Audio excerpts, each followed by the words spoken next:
Hello, welcome back to my channel.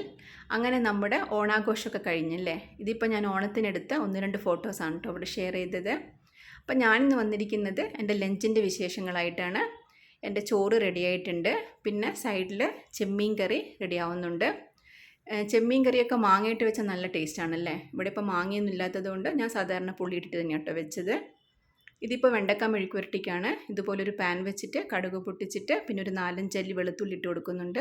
പിന്നെ ഒരു 5-6 ചെറിയ ഉള്ളിയും കൂടെ ചേർത്ത് കൊടുത്തിട്ട് നന്നായിട്ടൊന്ന് വഴറ്റിയിട്ട് പിന്നെ ഇതിലേക്ക് വെണ്ടക്ക, പിന്നെ മുളക് പൊടി, മഞ്ഞൾപ്പൊടി, ഉപ്പ് ഇത്രയും കൂടെ ചേർത്ത് നന്നായിട്ടൊന്ന് ഫ്രൈ ചെയ്തെടുക്കും. അപ്പോഴത്തേക്കും സൈഡിൽ ചെമ്മീൻ കറിയൊക്കെ റെഡി ആയിട്ടുണ്ട്. വെണ്ടക്ക മെഴുക്കുവരട്ടിയും റെഡി ആയിട്ടോ. ഇനി നമുക്കിതൊരു പാത്രത്തിലേക്ക് മാറ്റാം. പിന്നെ ചെമ്മീൻ ഫ്രൈ ചെയ്യാൻ വെച്ചിട്ടുണ്ട്. ചെമ്മീൻ കുറച്ച് അധിക സമയം തന്നെ നമ്മൾ വേവിച്ചെടുക്കണം അല്ലേ. ഇത് നന്നായിട്ട് വെന്ത് കിട്ടണമെങ്കിൽ കുറച്ച് സമയം എടുക്കും. പിന്നെ പപ്പടം കാച്ചുന്നുണ്ട്. പപ്പടം പായസത്തിൻ്റെ കൂടെ കഴിക്കാൻ ആർക്കൊക്കെയാണ് ഇഷ്ടമുള്ളത്? ഇവിടെ പായസത്തിൻ്റെ കൂടെ കഴിക്കാൻ ഭയങ്കര ഇഷ്ടമാണ് കേട്ടോ. പായസവും പപ്പടവും പഴവും കൂടെ കഴിക്കാൻ നല്ല രുചിയല്ലേ. ഇതിപ്പോൾ എൻ്റെ കോവക്ക ഉപ്പേരിയും കൂടെ റെഡിയായി. ഇനി നമുക്കിതെല്ലാം ടേബിളിലേക്ക് മാറ്റി വയ്ക്കാം. ഇതെല്ലാം ഞാനിവിടെ റെഡിയാക്കി വെച്ചിട്ടുണ്ട്.